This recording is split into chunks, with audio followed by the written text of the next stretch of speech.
Hello everyone, তো তোমাদের আজকে আমি একটা জিনিস দেখাবো। তোমাদের যদি কারোর জানা থাকে যে এই গাছগুলিতে কি দিলে গাছগুলি ভালো হবে বা কী করলে ভালো হবে, অবশ্যই কমেন্ট করে বলবে।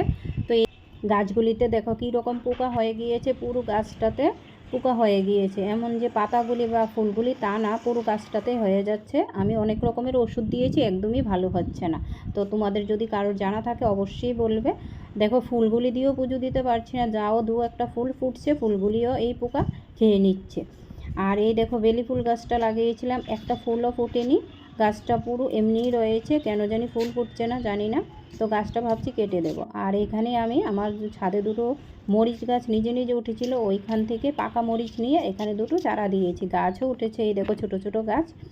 আর আমি অনলাইন থেকে একটা ফার্টিলাইজার এনেছি, এটা দিলে নাকি গাছে অনেক পাতা, নতুন নতুন পাতা হয় আর ফুল হয়। জানি না সত্যি কি না, ভাবছি পোকাগুলি মরলে তারপর এটা দেবো।